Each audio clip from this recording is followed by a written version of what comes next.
What's going on, everybody? This is Carlo. We have a very special episode on 4GQ TV tonight about a production and short film called Laura, which is very intriguing and reminds me of a song I heard back in the day. But before we get into that, real quick, I'm just going to go through our panel and then go to our guests. We have Paris with us tonight, who works for Xbox and Project xCloud. We have Amario, who's on several podcasts, and we have Mav from the Fun Speculation YouTube channel. And right into that, we have Carrie Ann with us.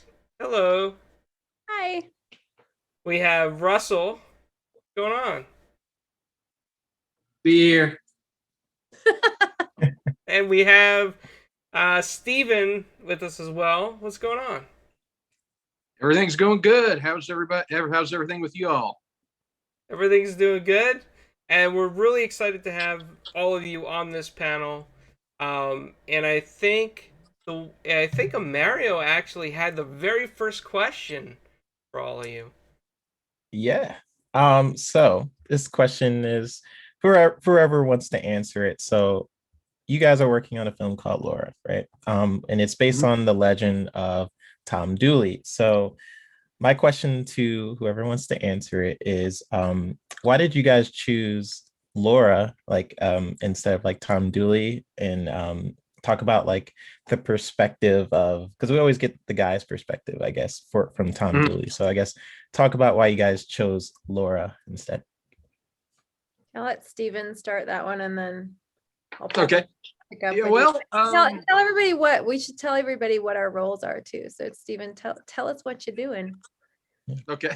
Well, all right. Well, yes, my name is Stephen Hancock, and I am the writer, producer, and director on this project, Laura.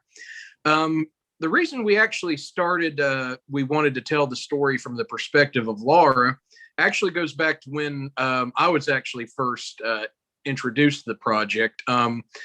I ended up meeting a friend of mine through Facebook named Charles, who was a writer based kind of in the mountains of North Carolina.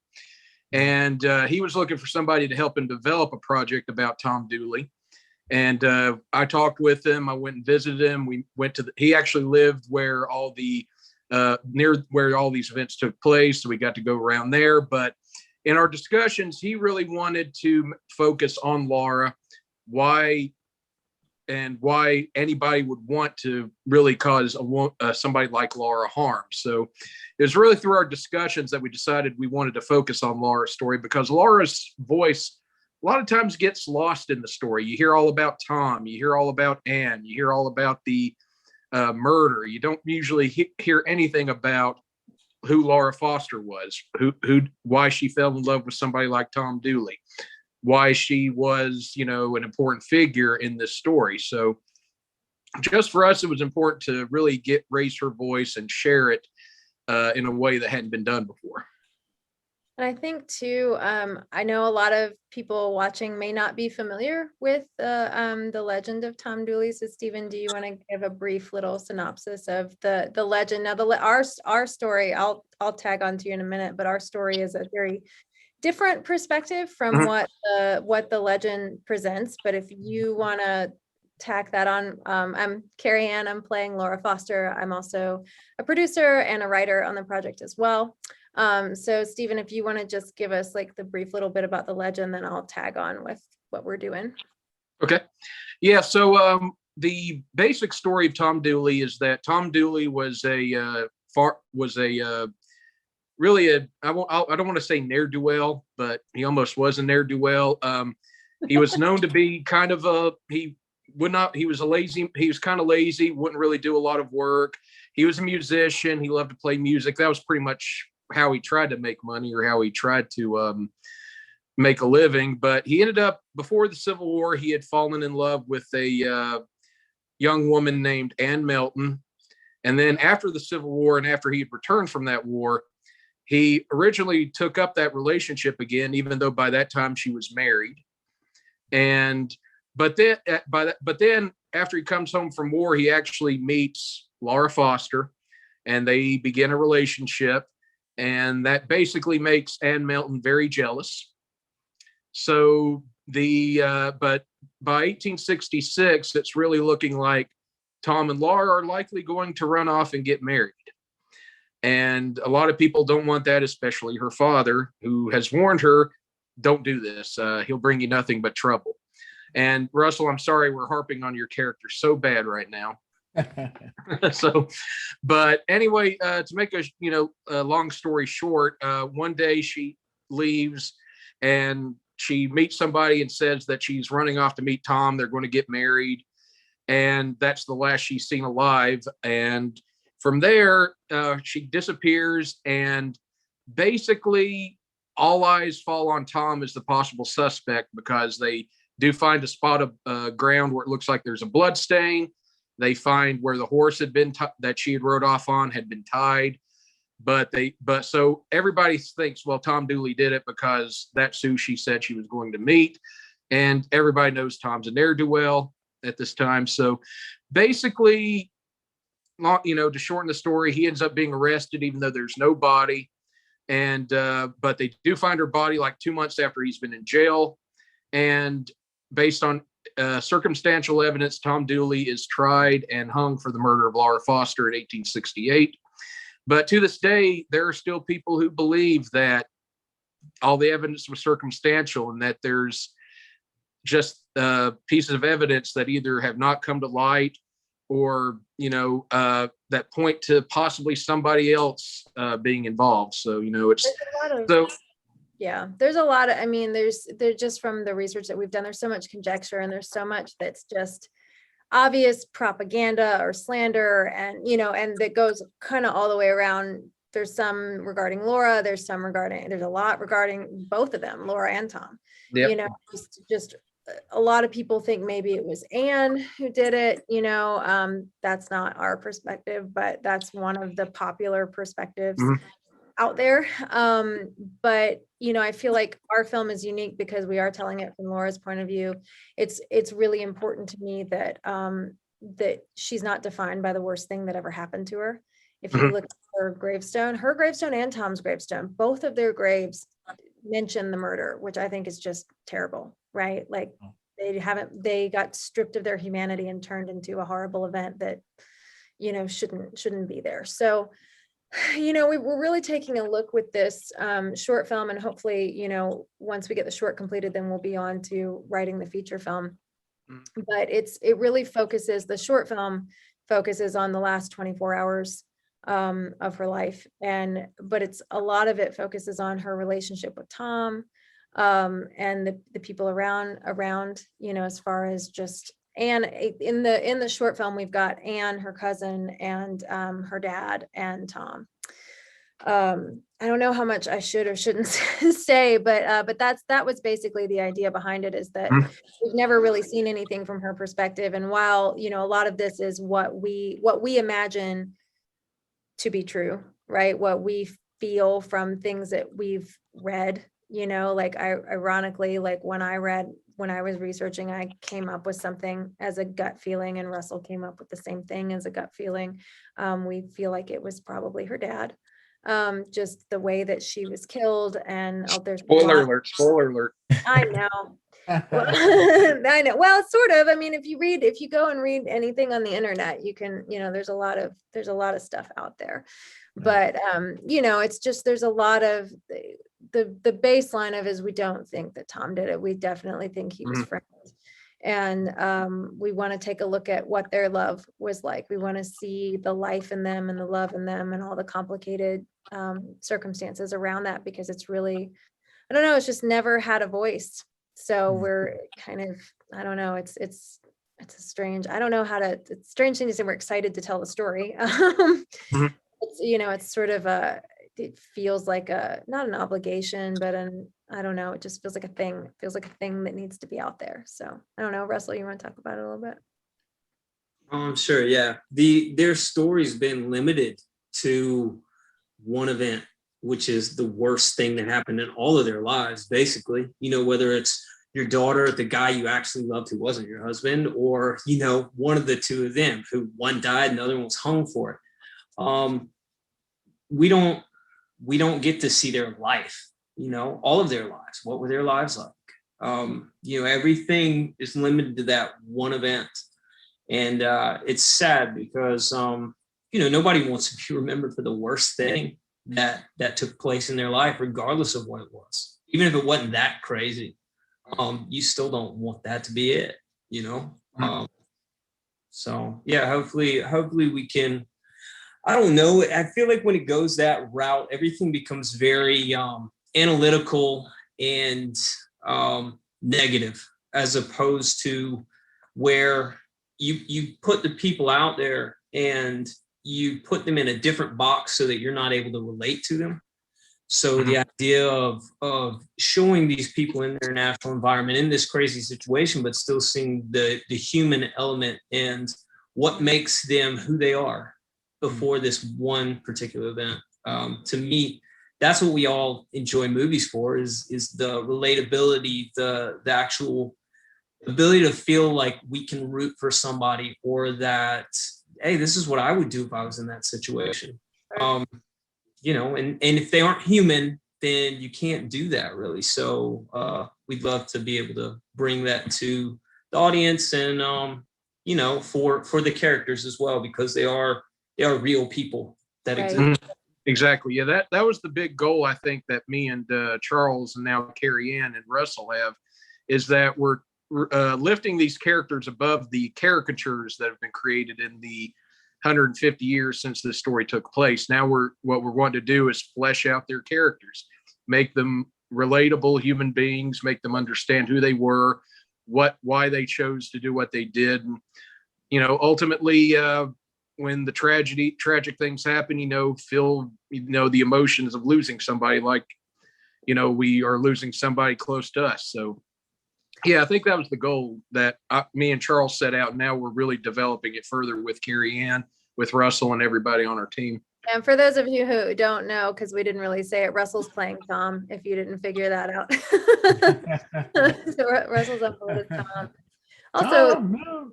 Russell's up with Tom, and we're all kind of hooked into the creative collaboration on this project as well. So I don't think any of us are doing just one thing. It's been a nice collaboration between all of us, because I think there's definitely a special connection that happens between an actor and a role, especially when they were a real person. We sort of, you know, I know Russell and I have had conversations about this. You sort of tap into them, you know, and you get very close to them, and you start to hear their voice in a way, you know, and it starts to allow things to just sort of come through and appear, you know, in script form and all that kind of stuff, and inform things. And it's just really important to us that, you know, we're like, this isn't a movie about a murder. This is a movie about a love and a life, and it ended tragically, but that's not, you know, you don't watch Romeo and Juliet for the death scene, you know, you watch Romeo and Juliet for the love, right? So we just want to shed some light on that and show a different side of the story that's really never been shown before. Now the story. Oh yeah, go ahead. Okay. You first. So the story is shrouded in mystery, right? The story of Tom Dooley. So what are some things you guys found, or maybe some gaps you might have filled in, that's not as well known to the public, I guess, because I'm sure you guys have had to do a lot of research for the story of Tom Dooley. So talk about that a little bit. Oh yeah, well, without the spoiling. research. Oh yeah, well, the research. One of the things that's, you know, great about researching any story is that you kind of play a investigator or detective, because you're having to learn things. And this is true of this one, because it is a murder mystery. Because, you know, sadly, you know, somebody lost their life in a very tragic set of circumstances. And while there was a lot of circumstantial evidence against Tom Dooley being the culprit, at the end of the day, it's all circumstantial. You know, you just have these people saying, "Oh, we saw Tom walking this way towards where Laura and her were supposed to meet." Well, the dumb thing too is that you have like one person, the same person, says, I saw him talking to Anne, but the same person also says like in the same sentence practically, oh, I didn't see him, I was in the field, I saw him talking to Anne. So there's all kinds of like contradictory, just Yeah, I mean, yes, you know. so so basically it's piecing together things based on what we've read, and there sadly there's not a lot of historical, like the trial records are incomplete. There are transcripts that are basically pieces of the transcript. There's no full transcript, so even you don't have the full story of the trial. So but what you basically have several people giving testimony, and they will contradict themselves, you know, like Carrie had said. And then you will also have I'm mad. people- I'm mad. Channel your inner Laura. Makes me mad. So, you know, and then you'll have like people who are, you know, sworn people saying that such and such a person who's very close to Anne or very close to Laura saying, I don't care what happens to her. Like, Yeah. when Yeah. a family member disappeared, a family member says, I don't care what happens to her. I don't care what happens to her. I just want my horse back. Exactly. So you have stuff like that. It's like, well, he said that. Why was he not investigated as a possible suspect? Everything fell pretty much on two people, Tom Dooley first and foremost, and then Ann Melton, who definitely had more reason to have done it. But again, we're just not 100% certain that she was the one who committed the crime. But, you know, there have been some great histories written by certain, about the case where, you know, of course, but then those writers will give their own spin, like, well, this is what I believe happened. Oh, some of those are wild too. Some of them are like wildly stupid. Yeah, exactly. But then you've got the one book I've read that's really kind of the go-to for me when I'm doing when I have questions about any of the research, is a book by a historian named Charlotte Barnes, who lives in the mountains, and she's written a 500-page book, which is the biggest book on Tom Dooley out there, called the Tom Dooley Files, and she really delves into every little detail you could think of on Tom Dooley. And it's really from that book and some of the little smaller books that you can kind of piece together that there is more to this. You know, there's more than just two suspects. There are at least 3, 4, 5. And then, you know, some evidence points not towards what, you know, Tom Dooley or Ann Melton.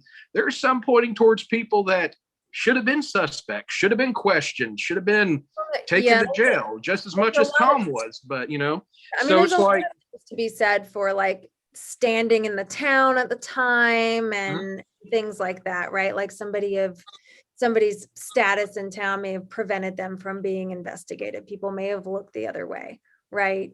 There's so much there. I mean, for the short film, there's a couple of things that I took from some of the accounts that were like solid pieces of information. Like there's a piece of information that says that the morning that Laura ran away from home, I think her dad actually said this, that she heard her talking to a man outside really early in the morning, you know, so we can pretty much assume that was Tom. And so that's in the script now. There's an early morning meeting between the two of them that came directly from that. There's a couple of things. We tried to pepper in things that were fairly concrete, you know, like, and there's certain things that you could put together. You could put together a little bit about some of the personalities of like Anne and Wilson, her dad, from some of the things that were said that were consistently said, right, about their temperaments and things like that. So, you know, it definitely is. I mean, I guess if you wanted to be technical about it, it's historical fiction,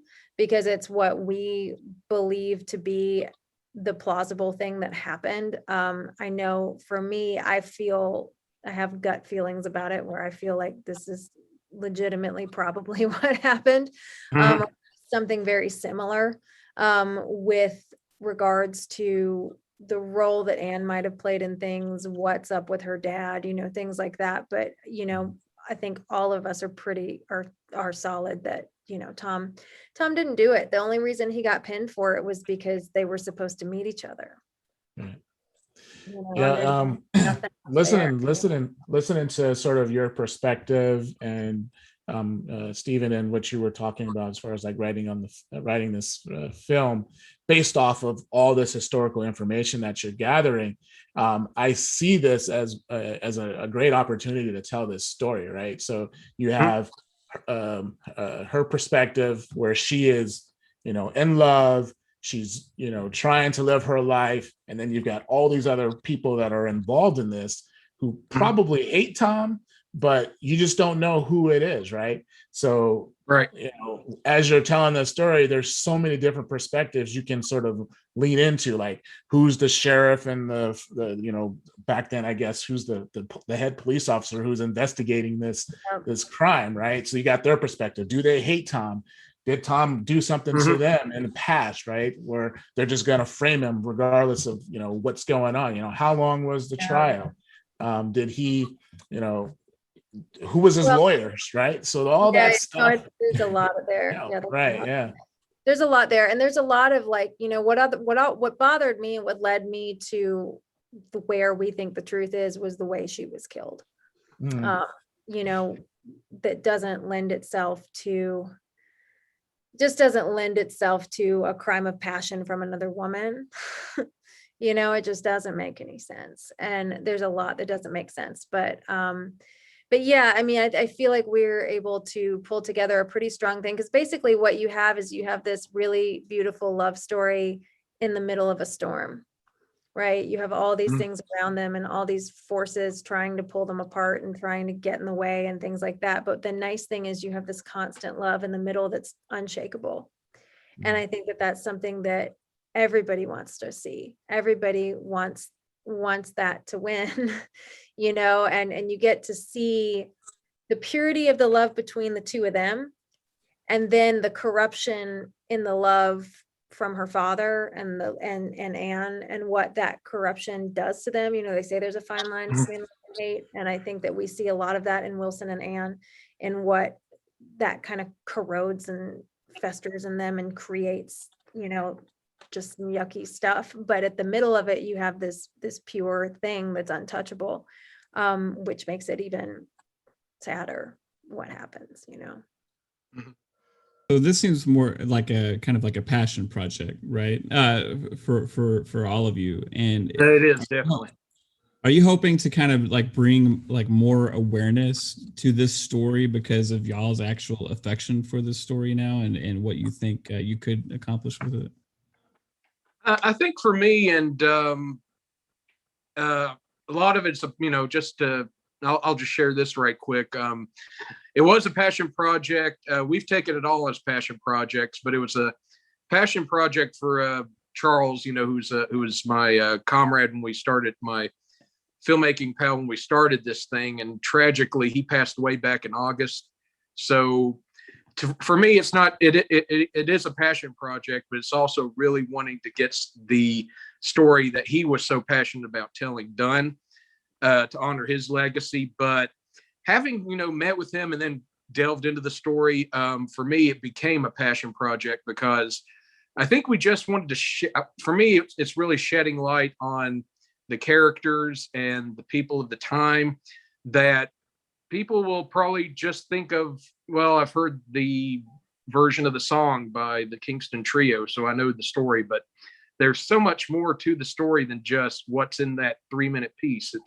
There's a lot of layers. So it's really just delving in and creating a story that's going to be with characters that are relatable in a situation that, while it may seem foreign because it's in the 1860s, it's still the everyday life that we all go through. So it's just enlightening these characters and the actual story, and creating a story that, even though again it is historical fiction, we're basing a lot of it on the research and really wanting to tell something that we feel in our hearts is what happened in that time. So yeah, I mean, and Russell, I'll bounce this to you in a second, but I feel like, I don't know, between Russell and I have had lots of actor conversations about this, but both of us feel extremely close to these people. And it's become kind of a mission to get their voices heard and to put this out in the world. And it sort of feels like, I don't know, it feels like it's somehow righting a wrong in a small way, you know. It's a very emotional piece for me, and I know it is for Russell too.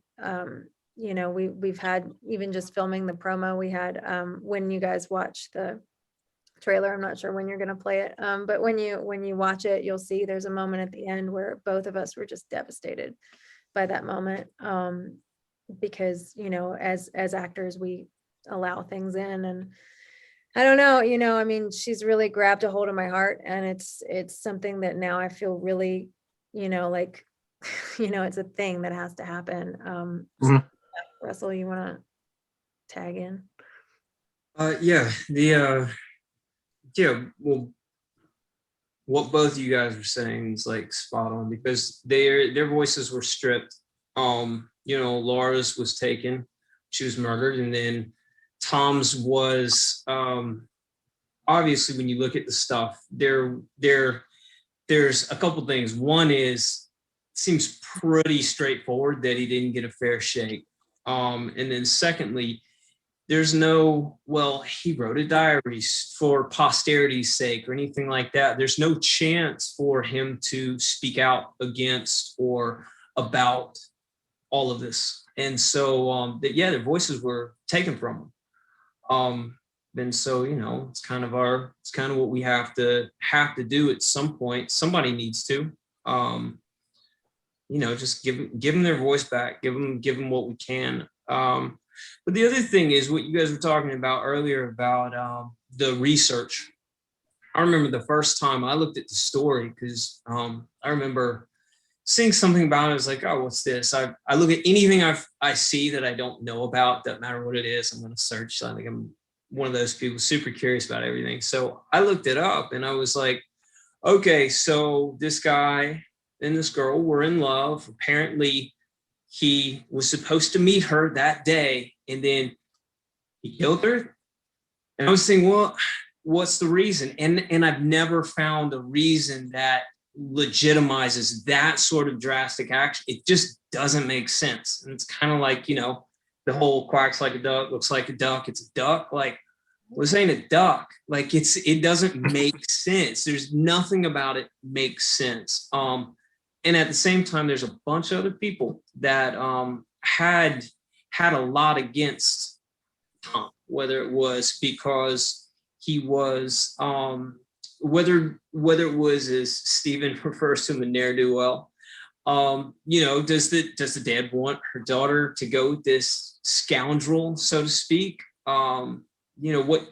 Then you have the girlfriend who's been, you know, or the old girlfriend who's Laura's cousin, who's been kind of scorned to a degree. And then you have all the townsfolk and everybody else. I mean, Tom seems to have been, from everything I've found, is he was the type of person that was really charismatic and people really liked him, but they also saw him as like trouble, you know?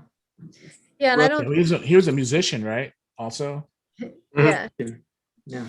Yeah, and I don't think anybody. I think literally every single person was against Tom and Laura being together.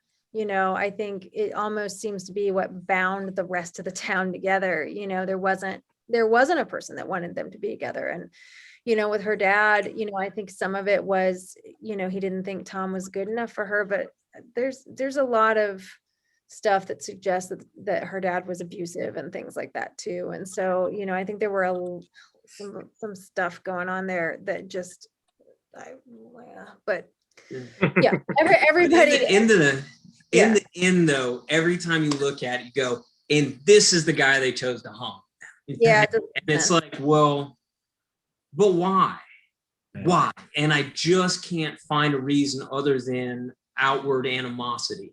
Yeah, like, no, it makes sense. Don't see a logical reason looking at it from a, you know, detective or investigative perspective at all. Yeah, and I mean, like with you know, I think we can, I don't know, Stephen, is it okay if we talk about our theory about what happened? I mean, yeah, we can talk about, we can talk about I mean, a little bit. I think because it's a solid theory, you know, I think we're one of the, people who are actually more vocal about it, but there are a number of people who do feel like we do, that, her father was. He just seems to have the most motive, right? Like he just Yeah. seems, he said, apparently, Yeah, allegedly, that's the word of the day, allegedly, right? Like he allegedly said that he's the one who said, I don't care about my daughter. I just want my horse back. He also said if she ever turned back up, that he'd kill her. Wow. He seems to have been just a nasty old so-and-so, and Laura's mother had died a year before that. So who knows what that did to him too, that probably just made everything worse.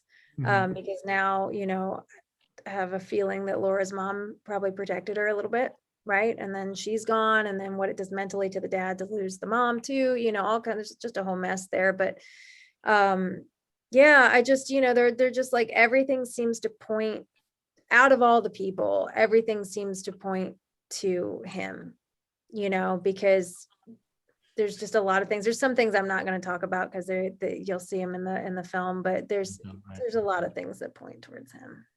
I think it's amazing how it seems like the theme of this film is giving a voice to the voiceless, right? That's what it seems like anyways, which is really a cool theme to have, because the story, I think, needs to be told based on what I'm hearing and based on what I kind of know about the story. I don't know too much about it. But from the accounts, it seems like, why hasn't anyone done this or anyone has told this story before? So my for us. Now you guys are doing it, which is awesome. I think I'm being serious. I mean, I think it was waiting for us. Stories find people, Yep. And so this story found you guys. So this question, I guess, is for Stephen. Stephen, be so nice. This story found you. So how did you find your cast? How do you find Carrie Ann and Russell, and talk a little bit about that? Well, the casting process is always interesting to do, because sometimes you go in knowing what kind of person you want for the role, but you just don't know if they're out there, and you just hope you don't have to say, well, we can't find anything better, so anybody better, so this person right here gets a lot to do. Guys. But fortunately, what happened with us is as me and Charles were doing the casting process, we were fortunately blessed with a number of great submissions for these roles. So it kind of got to the point where it's like, it's like we're sitting there kind of like bouncing names off. But fortunately, I think once we finished the auditions and the callbacks, which is where you go and actually, after they the actors submit their video auditions, you call them back, where you actually talk with them and actually go over the lines again, give direction. And after we did that, me and Charles both felt that the biggest, of course, no-brainer in casting for this was going to be Carrie Ann. It's just, it was just, after we had the callback, I was just like, yeah, this is her. And then, of course, with Tom, it's just like we needed somebody who was kind of had that mysterious look, but also a little bit more of a rugged look to it. And I was actually fortunate before this came along to have worked with Russell on another project prior to that. So I knew he had so I, as we were talking about it, and Russell's actually the one who recommended Carrie Ann audition. I should just go ahead and throw that out. So look at how happy that makes him. Yep. And but Russell, at first we didn't know if we were going to be able to get him or not, because he did have an injury he had to take care of. But fortunately, it worked out for us to work with him again. And he's a great guy to work with, but he is very serious as an actor too. So, and then of course, the two actors we have who aren't with us tonight, who, we auditioned. I'd worked with Jeremy, who's going to play Wilson Foster, Laura's father, on the same project that I worked with Russell on. And I was just like, man, they're just, as I was thinking of all these people that were submitting for it, I made sure Jeremy's auditioned for it because, you know, he was kind of my number one choice. It's like, he just kind of has that look for a father figure. And then the one that we're working with for who's playing Anne, Joanna Lauer, this is actually going to be her first major film project. And I have to stress that because when she came in with her auditions for the role of Anne, she came off as one of the most professional actors in terms of just submitting, because she was serious with her audition. And then when we did the callback, one of the things I was telling people, you know, let's get a little more, you know, there are a couple of scenes with Anne in the audition sides which were aggressive, so I was like, get a little more aggressive with, you know, how you handle this. And in that last callback, when I did it with her and I gave her that and she gave me another great take, I immediately said to myself, this is Anne, hands down, this is Anne. Yeah, she's and one then of the people you'll ever meet, but she's mean on camera, but she's super sweet. Yeah. My favorite moment, this will be quick, is in that callback was when we did that last bit with her and she got very aggressive, very mean. You know, it was like, I was like, really, and you know, I was like, man, this woman's mean. But then after we get done with it, she takes a breath and she's Joanna Lauer again, the sweetest person you'd ever meet. She's very thoughtful, very kind, and just enjoys doing what she does. So, you know, so that's the kind of, and fortunately with everybody who's in their roles, these are people who are very, you know, serious minded when it comes to acting, but are also very good people who you just want to work with. So, but you know, fortunately in the auditioning that I was so blessed with the cast we got. So I'm curious about something that I think the viewers at home might find interesting. So I'm going to be a panelist for a second and ask you a question, Stephen. So something that's interesting is that both Joanna and we both auditioned for both roles. So I auditioned for Anne and for Laura, and Joanna also auditioned for Anne and for Laura. So I'm curious, Stephen, what made the difference for you? How did you choose? Oh gosh, that's a hard question to ask without feeling like I'm going to say something that gets me thrown, you know, into a hole 6 feet deep. Tread lightly, friend. No, I think the It thing starts out with Carrie Ann's wonderful, and then it goes from there. Yeah, Carrie Ann's wonderful. There we go. I thought Carrie Ann really, you know, of the two auditions between her and Joanna, I think Carrie Ann carried the sweet, you know, the very, you know, everyday girl that, you know, Laura Foster was, you know, believed to have been. And Joanna just carried kind of the menacing, overbearing, in your face, femme fatale kind of character that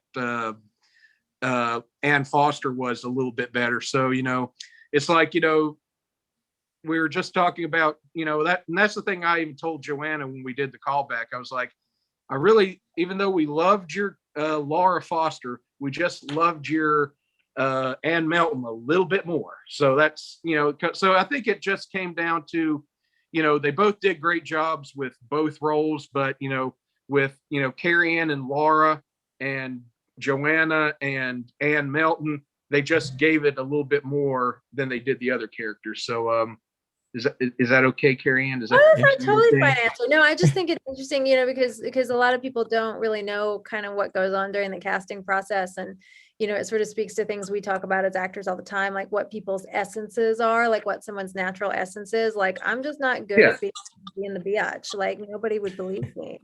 You know, that's okay. Yeah, no, and it's just, you know, it's kind of like playing, you know, I think with actors who, and I've worked with actors who have, you know, submitted multiple auditions for multiple characters. It always comes down to the one character we choose them for. They just gave a little more emphasis to that character. Like I had one actor who we were going to do a film and he auditioned for kind of the good, almost Southern boy, regular Joe guy off the street. And he also auditioned for the villain, who's this British kind of in your face kind of villain. And I just thought, man, he was so great with that villain that as much as I loved it, I have to cast him as the villain. So Yeah, it's well, just like, it's just kind of an interesting look, you know, because Joanna and I talked about that where she goes, "Oh, I read for Laura," and I went, "Oh, I read for Anne." You know, it's kind of funny how that shook out. But you know, I think that when you know when you're on the other side of the table and you're looking at auditions and things like that, when that person shows up, it's like a bolt of lightning. You know, when somebody shows up and they are that person, it makes everything easy. You know, and exactly. you know, and I see that in our whole cast, right? Like, I think we have such a phenomenal cast where everybody really just fully embodies who they are, you know, and Russell and I have worked together on another project as well. So we've I'm sure the period outfits probably help you guys get into character as well. Oh yeah. yeah, we have an incredible costume designer on board, Jessica Higgins, who deserves all the shout outs on the planet because she's amazing. She's currently building our costumes right now, which is part of our budget and our season spark. But she's building 2 custom period appropriate dresses, one for me and one for Joanna. And then for the guys, we bought some things, but she's distressing them and tea dyeing them and making them look lived in and worn and all that kind of stuff. And she's really, you know, she's one person costuming 4 actors, right? She's doing an incredible job. She's amazing. She's the type of person, like, you can show her a dress and you'd be like, "So what do you think?" And she'll look at it, she'll stand there and she'll go, "Those buttons are wrong." And you're like, "What do you mean the buttons are wrong?" She's like, "Those buttons were first manufactured in 1853. And you're like, "What?" And it's like, she is an encyclopedia on all things seamstress. Like, it's, Yeah, she totally I is. love being around that though, because it's like, I can ask this person and they know, they just know. Yeah. No, one Yeah. of the great things that she looked at one of the dresses, that the dress that I wore in the promo, actually, that we rented costumes from a wonderful costume shop in Atlanta called Costumes Etc. that also deserves a shout out because they were very, very helpful. But the dress that I wore, she looked at it and she went, "You should have had you should have had sleeves under that. You should have been wearing a chemise with sleeves under that had buttons on it. And this was wrong for that class period. And you should have been able to roll your sleeves up so you could wash the clothes by the river." You know, like, it was really great, you know. So we've got, I mean, like, our whole team is just top notch, incredible. Our cinematographer Ben West is just next level. The way that he captures emotion through light is something that is really rare, that you don't see a whole lot. And when you guys watch what you're going to get to see at some point during this interview is our proof of concept that we shot about 2 months ago. And we shot that to showcase the relationship between Laura and Tom, and to showcase our bump up in production value and all kinds of stuff. We had done some screen tests earlier, and then we were like, you know what, let's just go all the way with it. So we did the promo, and we got 2 amazing farms in Monroe, North Carolina, that let us just have free range to run around on, and we filmed this beautiful stuff. But Ben's, just the way that he was able to capture everything, he's amazing. He's so quiet, you never know what's happening, but then you look behind the camera and you're like, what? He's very much an introspective kind of guy. You'll give him ideas and he'll think about it, and then and you almost don't forget he's there, because he's just sitting over there kind of listening to our ideas and just, stroking his chin or, scratching his head. And we almost forget he's there. And then we're like, and so then we're like, "Ben, what do you think?" And sometimes he'll just be like, "Yeah, that'll work." But then, then he gets his camera out, gets the shot set up. And next thing you know, it's like, wow, this is exactly what we wanted. And then some. That's how good he is. And me and him had some very good conversations. And one of the things that's good about Ben, is that Ben West, he instinctively, when you show him something or tell him your ideas, what shots to look at, what films to look at for inspiration, he'll immediately get it. He'll be like, "I get that," And then when he shows up on set and we set up and get going, it's like, that's exactly what I wanted. Ben So is it's like, also he's that freaking good. So yeah, he is amazing. So you want to tell them what some of your inspiration was for the style Yeah. Well, yeah, because it was kind of early on. It was right after we had started developing the script that I started looking. I was just watching some movies, and one of the filmmakers I started really getting into that I didn't like it when I was a young kid, but growing, being an adult now, it's easier to see the appeal. Is that I've been watching a lot of Terrence Malick's movies, and Terrence Malick really has this really great visual eye, capturing, not just characters, but the natural landscape around them, almost making the locations, the surroundings area where the story is set as a character in the film. So that was kind of our inspiration. And when I showed Ben like a few clips from a couple of his movies, and again, instinctively, he's like, I get it. So as soon as we arrive on set and I look at some of his shots, I'm like, this feels like this is Terrence Malick. This is exactly what we were hoping to get. So, yeah, that's just the thing about, wanting to capture it through a certain perspective, a certain visual sense, and then finding a cinematographer who knows what he's doing. And Ben is one of the most professional indie cinematographers I've ever worked with. Before we even hired him, he put together a look video for us, a 4-minute look video with footage from any number of well-known films where he said, this is what I think it feels like, this is what I think it looks like, and it was spot on. And when we were going to do our promo, he shows up, we have a meeting, we talk a little bit, he comes back 2 weeks later with everything fully storyboarded, and it's perfect. Yeah. And when we were shooting, he's also really collaborative. Like there was a shot that Russell had a really great idea for, that he communicated to Ben, and Ben was like, oh yeah, that's great. Let's do you. Russell, you want to talk about that, since that was your moment? Well, it's cool that the group that's been put together has so much experience. I know Stephen was talking about Joanna's. It's her first thing, but she's involved in music, so she understands a lot of things that she can bring to the table that also can play a part and help. But I mean, just because it might be your first, more or larger scale kind of film, doesn't mean you don't have experience that's beneficial to what you're doing. But Carrie Ann's done all kinds of stuff on the acting side, now producing of late, and I've done a lot of stuff as well. And Jeremy, he produces and writes. We all do. So being able to look at a situation and knowing the characters and knowing what Stephen wants and what Ben's trying to capture, a lot of times we can suggest things that, hey, what if we did this? Would this work? And nobody's feelings get hurt as long as you keep your ego out of it. Which is hard. It's something that you always hear about, the nightmares within Hollywood and things like that. But I mean, it's like if you put the story first always, then your ego has to take a back seat. If the story's first, exactly, and you should be willing, because everyone should have the same end goal, which is a fantastic product that moves people.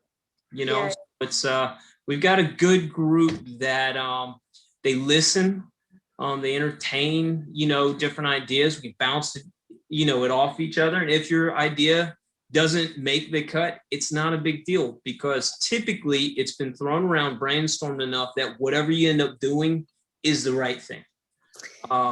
It's really nice. It's just that's the kind of environment we all want to work on. Yeah, we've got a really nice, relaxed environment where, like Russell was saying, it's like, the story is the boss, right? So that's kind of what happens. But yeah, I mean, that I was talking about that one moment, Russell, with back in the woods with the shot that's at the end of the trailer that you were talking to Ben about. That's an incredible shot. It's really impactful. And, but that comes from everybody listening to everybody. And what's funny is that when all the ideas get thrown out on the table, they get sorted through pretty quickly, and everybody sort of comes around to the same thing, once we all talk about it, right? Like, and it's easy discussions. It's, well, I feel this way because I think this might work. Oh yeah. What about this? Oh yeah. Oh no, you're right. Yeah, this, that. So it's I feel like we have a really special dynamic where everybody is there to tell the story, and we want to tell the story in the most impactful way possible. And it doesn't matter who came up with the idea, and Russell and I are both very intuitive actors. And so, a lot of magic comes out of that too. I'm sure that gives you guys a lot of, like Russell was saying with the buttons. I'm sure you guys have a lot of random facts that you can't use in everyday life. Right. Good but old I'm just- Jeopardy, right? Yeah. yeah. One So thing. Oh, yeah, I'm go ahead. sorry. One thing I wanted to say was real quick that I can tell there's a lot of passion here, and I think that's like a really huge deal. And the way that you've already attached yourselves to the characters is fantastic. I already can't wait to watch this, just based on what everybody's saying and how well everyone is connecting. It sounds like the whole cast connects very well and everything's on point, and it makes me wonder, like, so it's kind of like two questions right here is one, how do you rehearse or practice? Like, do you guys get on Zoom, or do you guys like hang out in person and rehearse, or you just go out there and you just play the characters based kind of like what the script says and you improv a little bit? Pretty much the latter. I mean, I think that we come, yeah, I was like, we just take a shot. But I mean, I was supposed to talking about, Russell can talk about this too. Russell and I have a unique dynamic with each other. We've worked with each other before as actors, and we also work together as writers too. And we also have a very similar, if not the same process of just allowing and just being curious and allowing and just letting the story take shape. And I think a lot of that comes from doing all your homework, right, of really connecting in and doing all the things you need to do to be connected, and then you just show up and you let it happen and hope the camera catches it and there's no technical errors. Right. Yeah. Russell, you want to talk about that too? Yeah. Well, it's kind of like I feel when I get a script, if the script gives me access to this character, then and I know them and I can feel them, then it's up to me to be vulnerable enough to allow that character access to me. And then it's an issue of getting out of the way. Yeah. My face might make similar similar expressions due to the fact it's my face. I can only change it so much. But at the same time, it's the decisions that are made. If I do it, it needs to be subconsciously. If I'm making conscious decisions on how a character is expressing themselves or something like that, then it's me doing it. It's me pretending. It's me faking, as opposed to just acting, please. Shell. Yeah. As opposed to in this shell and just allowing, you to see Tom in this case, not me pretending to be pretending. Yeah. I mean, it's a matter of kind of just letting go. I mean, it's an exercise in truly letting go, just letting go and letting it come through you. And it's a really, I don't know, it's a really special experience to be able to, it's a transformative thing. I always say acting is alchemy. It's this transformative thing that happens. It's magic in a way, it's just like the connections that exist, the things that come out of it. I mean, there have been many times where I've been surprised, by a reaction or something, because I've just completely let go. You just let go and you let them drive. And, it's really great. And there's always going to be things like technical things that sometimes you have to keep in mind, right? Because you got to stay in the frame, or you've got to hit a mark or something like that. So it can be challenging sometimes to make sure that you allow that part of your brain to be just aware enough that, I know, okay, if I step 2 more steps back, I'm really going to hurt myself on this wood pile, right? But that's also like an awareness that Laura would have too, right? Would be, I know this is behind me and I'm not going to go that far because I'm going to get hurt. So it's, I don't know. I kind of, Russell, how do you feel about talking about that shot and what happened? What do you think? I mean, yeah, it's fine. he's like, can we just wait till the movie comes out? That's fine. Yeah, well, I mean, not like Just wait for the movie. not like in depth. I just mean, we had a moment when we were filming where, you know, it got very intense, just emotionally intense because of the allowing things to come through and all that stuff. Because I remember Stephen being, because I ended up crying and Russell was close to it, and Stephen was like, "What happened to you guys?" You know, we have to go, Oh yeah. Oh, you're talking about the letter, right? no, the back in the woods. Okay. Shot where we did the poll. Yeah, I mean the letter too. The letter made me cry too, but yeah. Yeah, I know. Yeah, there was a scene that's not in the final cut, but we do have got an edited scene where Tom has sent a letter to Laura, and Russell actually wrote the letter for Carrie Ann to read. Carrie Ann's sitting there reading it. She's starting to cry and looking at Russell, and I'm just looking at Russell going, "Russell, what did you write?" Yeah, I mean, and that's the thing though, you know, it was an in character letter from Tom to Laura, and it was beautiful, and it was everything it was supposed to be, and it created that moment that you know you'll eventually see. We're gonna, as we go through our crowdfunding campaign, you know, when we hit certain goals, we're gonna release little treats for people. One of them will be the extended cut that you guys are gonna get to see tonight, so lucky you.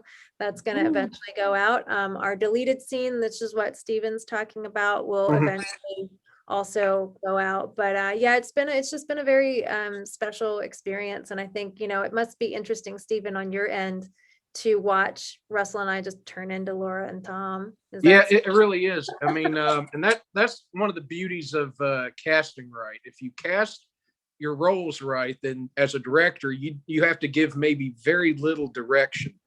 I think with so far with, you know, directing this, it's really not been saying cut and saying, okay, that was bad, let's not do that again.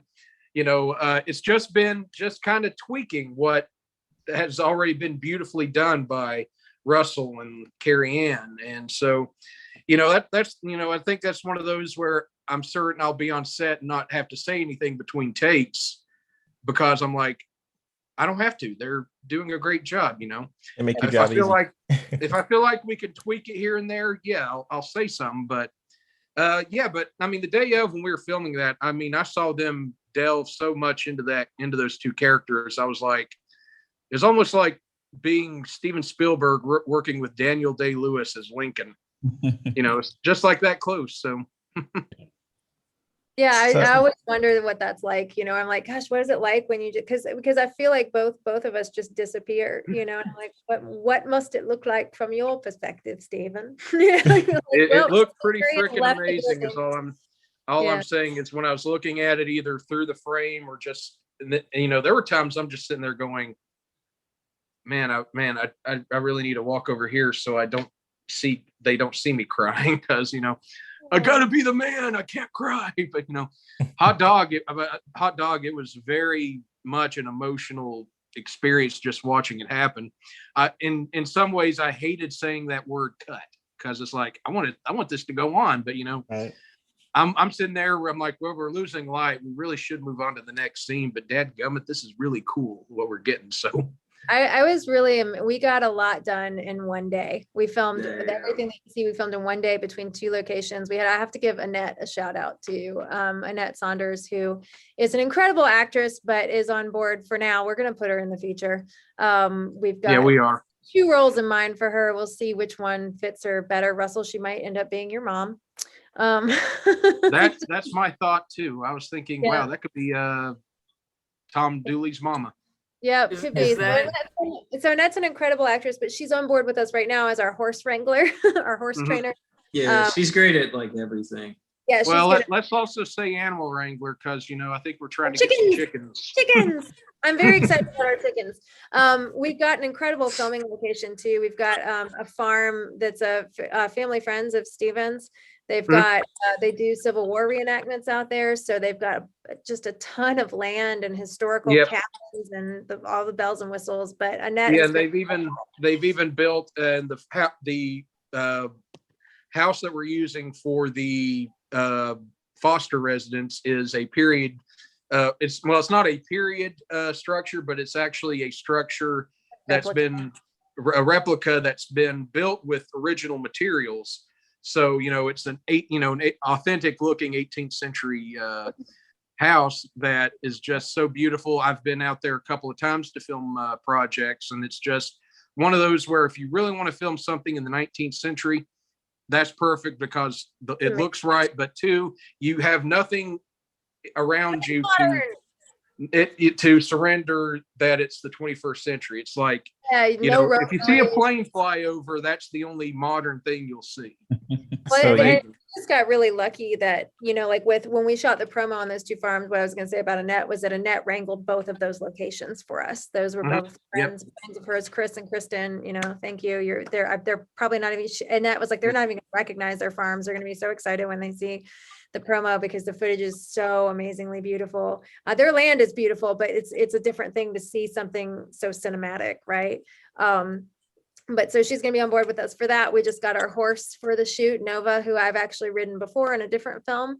And he happens to live with his new owner 20 minutes away from our filming location. So we really lucked out in that regard. But, we're doing all the things. We're doing a period piece with animals, and, all the stuff. Costuming, we're going to do a short indie film. Don't do these things. We're like, move out of the way. We're going to do them all, So you guys brought an exclusive. Oh, you want to say, Carl? I was just gonna say, so this world premiere trailer that's gonna be shown on this episode first before anywhere else. I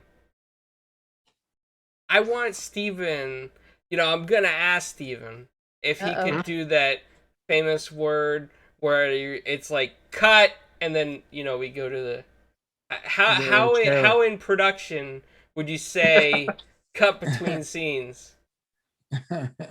Let's see. Well, we start off with the word action. I'm joking because I was getting ready for you to yell cut, and I was like, oh.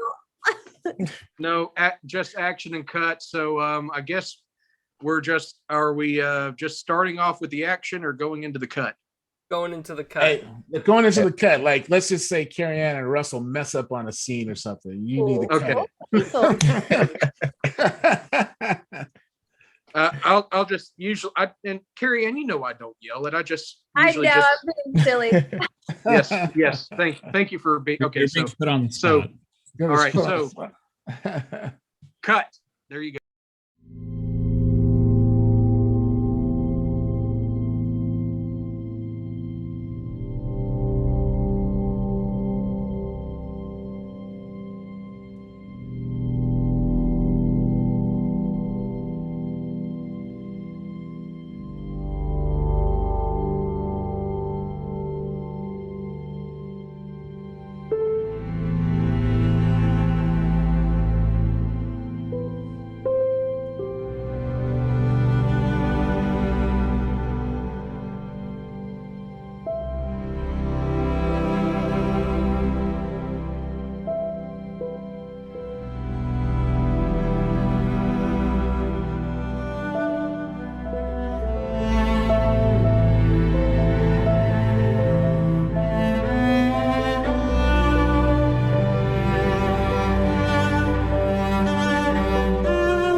well, for action, we get the, rolling sound speeding. We get the like take, scene 2, take 1, Apple, it's the letters of the alphabet, and then they'll do the clapper and for Yeah, the end. speaking of which, I just bought a slate for the film.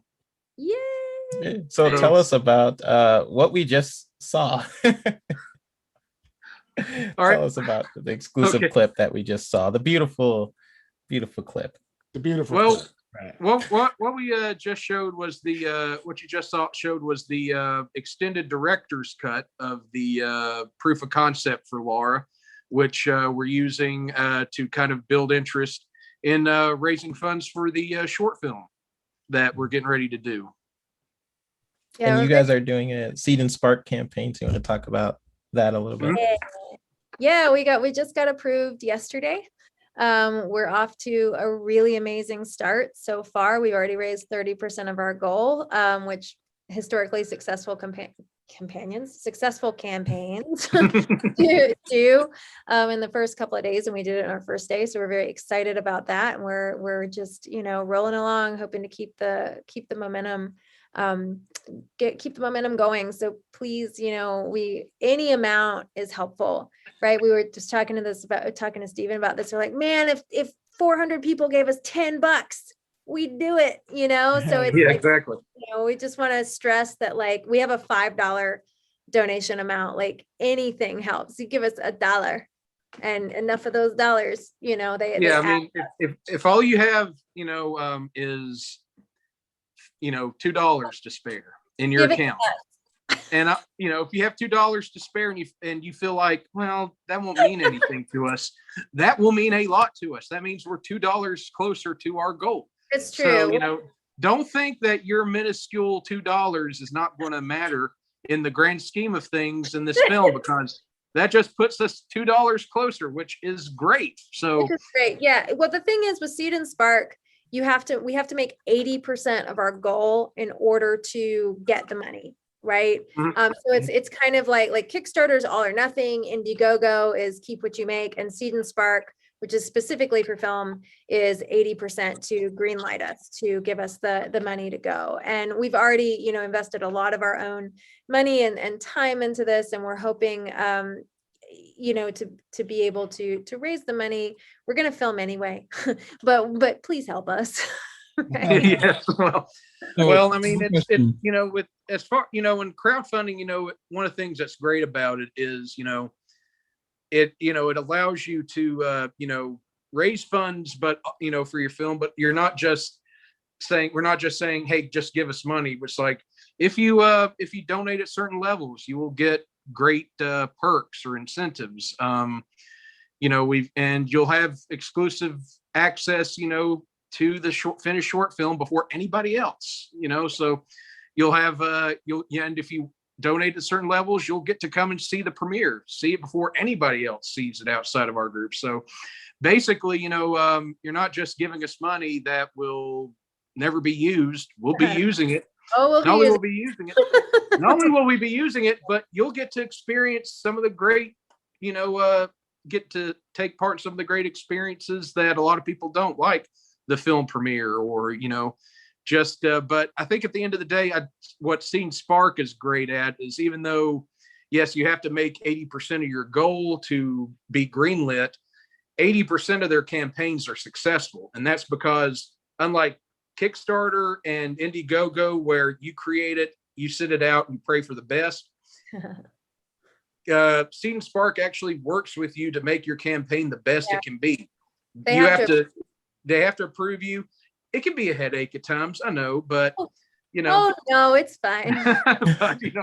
but at the end of the day, they know what they're doing, and There were no when we sleepless nights involved. It's fine. yeah, I mean, at the end of the day, they show you what's best for for your campaign. So, No, and all I their think that's why. advice was great. All their advice was great. I mean, it can be, you're like, oh, come on, just approve us.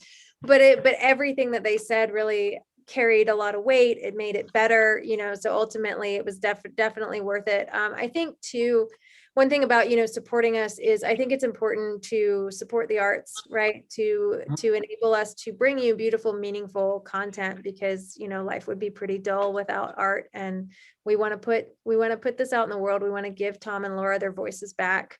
That's something that's really close to all of our hearts. And also to be able to bring you something beautiful, right? And hopefully you'll be inspired by the trailer that you just saw. That is only here. We've had some of our previous donors for the proof of concept got to see it privately in email, but this is the only public place that it is right now. We really do appreciate everybody. Every little bit helps, whether it's support financially or support by sharing it with people that will love and care about it. Everything counts. Everything counts. I mean, indie film is grassroots. It takes a village, and there's no contribution too small. Russell, I feel like you want to say something. What is it? To me, the crowdfunding thing is something I've kind of been in and around over the last couple of years, just working on different films. And the thing that I think is the most intriguing to me, or that means the most to me, like all of the perks and all that's incentive for sure. The thing that means the most to me out of the ones that I've actually supported in the past is I actually feel connected. Like I actually feel like I'm playing some sort of part in the fact that this is going to be made and so many people are going to get to enjoy it, whether that's some kind of book or if it's a movie. It doesn't matter. The idea is I invest in these people, and they are now kind of responsible. They're being held accountable, and they're responsible for giving us something back. But we believe in them, and they're trusting in us to fund them. So I'm a big fan of the whole crowdfunding thing. It is difficult, and everyone's done a great job as far as getting it together. Carrie Ann, I know, has been working tirelessly lately to make sure it's where it needs to be. But when people hop on board, even if they're sharing it, they share it to one person and somebody donates, like you're part of it now. Like you are, like you are part of the funding. And it means more. It means more when you view something that you actually say, yeah, after a few dollars at that, or maybe you threw a bunch, but I mean, you actually have a vested interest. It's now something that you have invested in. So it's a neat feeling, at least for me, when I've crowdfunded other things. Yeah, I mean, it makes me, I'm about to say something silly. It makes me feel very fancy when I support artists, because I feel like, oh, I'm going to be your patron now. Like it's now 1732 and I'm your patron. But I think also too, some of our incentives we have at certain donation levels come with producer credits too. So, you can have a producer credit on IMDb if you donate at a certain level. We had, an incredibly generous donation yesterday that took my breath away. It literally made me yell at the computer. Yeah. I got the first message I got from her after that happened. I didn't know what was going on was, Steven! I was like, oh gosh, what did I do? What have I screwed up now? All caps, Steven! And I'm like, oh no, what have I done? And then she's like, check the donations. I'm like, what happened? And I'm like, look at it, it's like, whoa, And then you screamed. So, I screamed, you screamed. That's what I literally said was, whoa, and then almost went out of my chair. Yep. Yeah, it was really, so that's Bev Moore. Thank you. Yes, thank you, Bev Moore, for becoming our first executive producer. Yeah, yay.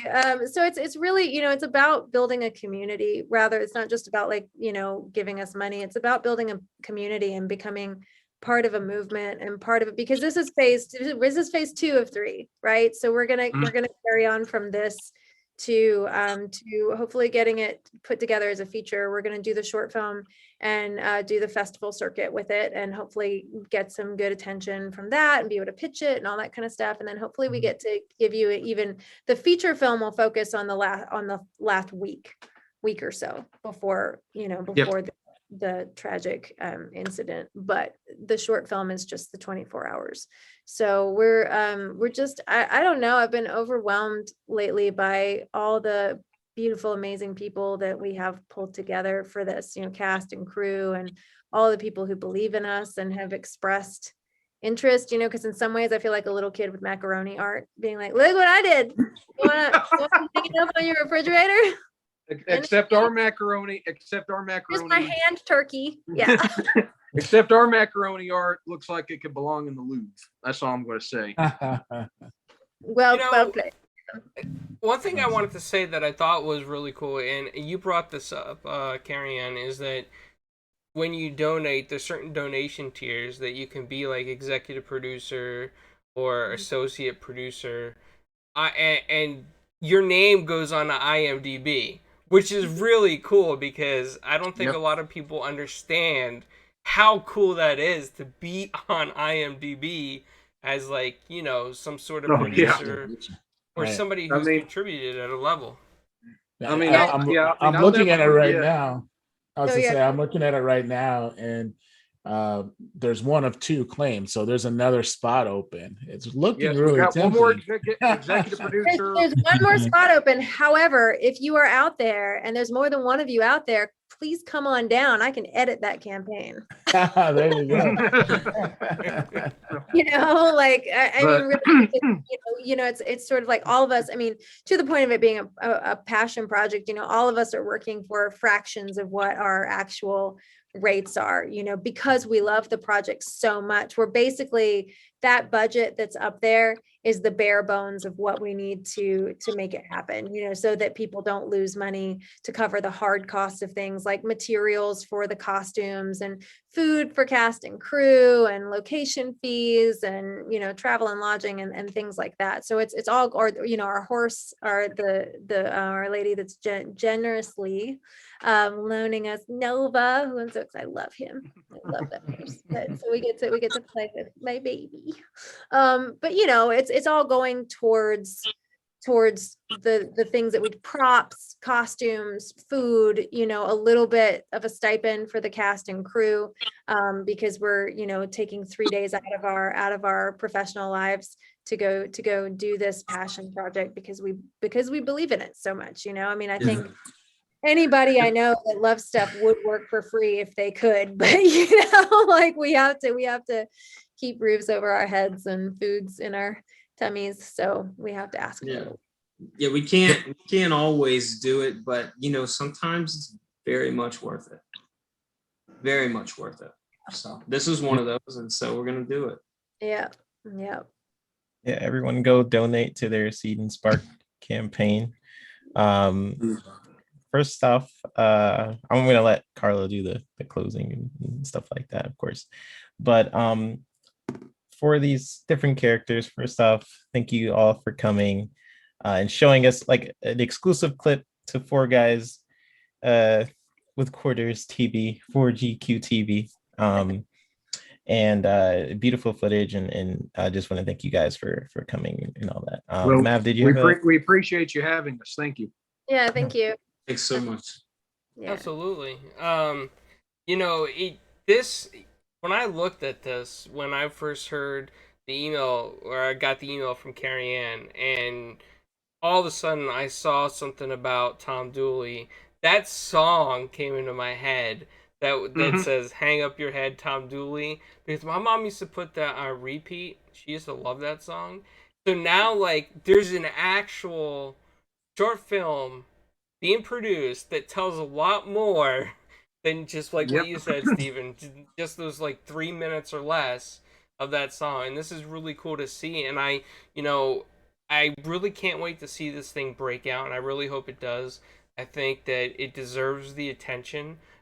With all the love that everybody's been pouring into this project, I just want to see this thing break out, whether it becomes like the next major motion picture of historical fiction, which would be amazing, by the way, because there's not a lot of stuff anymore that goes back to older, times like this, and the work that you put into it. So I do notice that, and I think that is very creative. I think that takes a lot of hard work, and everyone's like doing really well with this. But even if this turned into, you got investors and they're like, hey, let's turn this into, even like a fantastic series or something, it would still be very exciting to me to be able to watch this.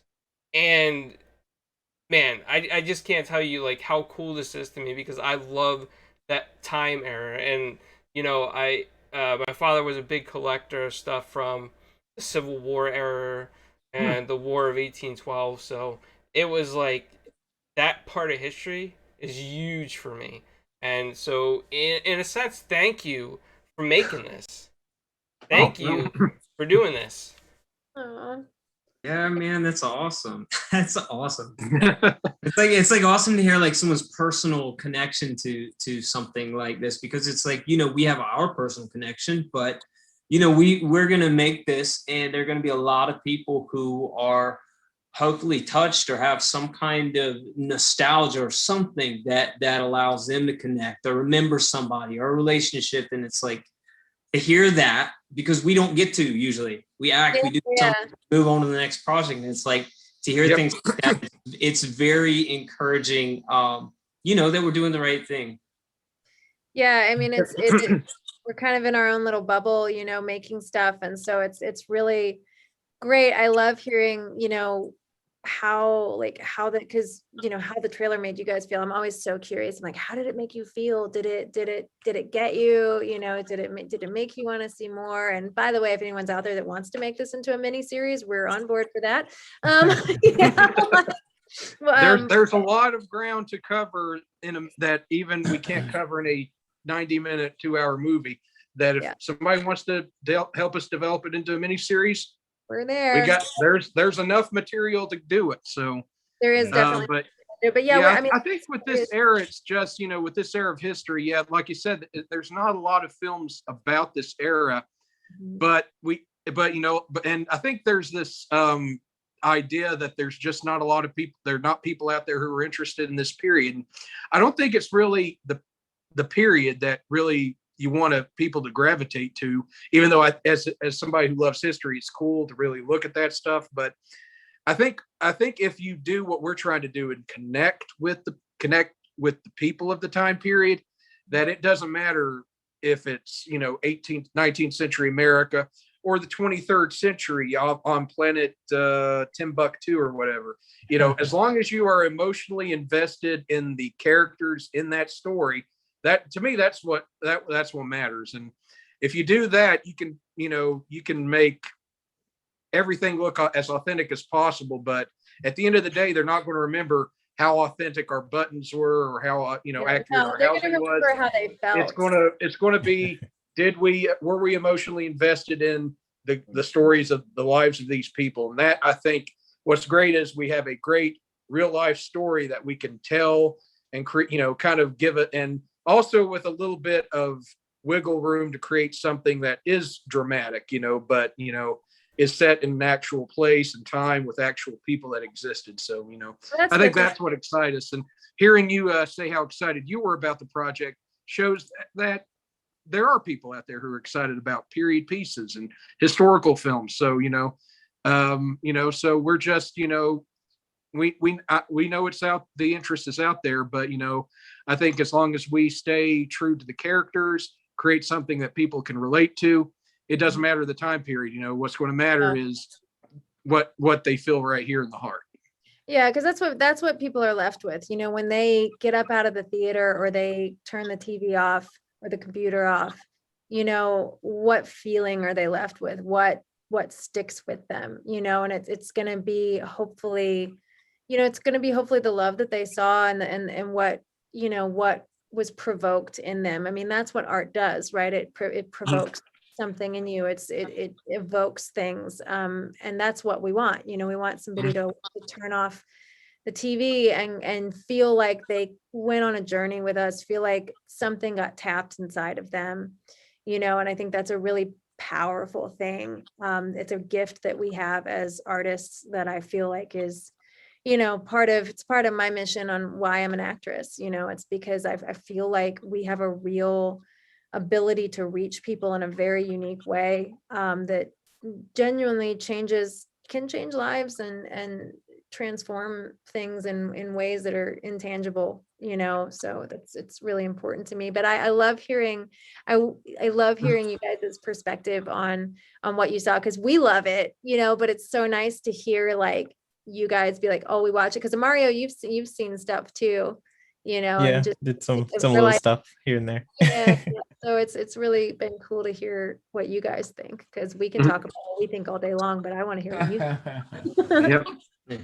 And I yeah, agree we'll with you. share I it agree out. with Yeah, I was gonna say we'll share it out and get it out there to our audiences, and let people know what, you know, let you know what they think, and definitely give you Nice, feedback guys.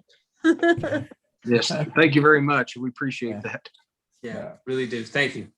Absolutely. Real quick before we get out of here, I know that our panel already did their intros before, but for you guys, for all you, you know, our special guests, can you tell us a little bit about where people can find more information about this project? And I'll list all the social links below the video as well, and maybe have some pop up. But you know, just a real quick idea where they can connect and see this. Yeah. You can find us on social media on Facebook and Instagram. Our handle is at Laura Feature Film, because it's eventually going to be a feature film. So that's where we're housing everything. So if you're on Facebook or Instagram, it's at Laura Feature Film. Yep. Yep. Awesome. And then you can find us on our Seed and Spark campaign, but that link is too long for me to say. So it'll be in Yeah. it'll be a point, like, is it down? It'll be down below in the little description for you to look at, share, and love.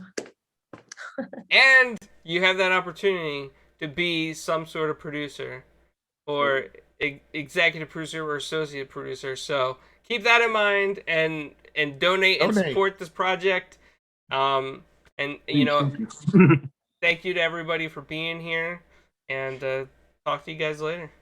Yeah, thanks, guys. All right. Thanks so much. Thank you. guys. Okay.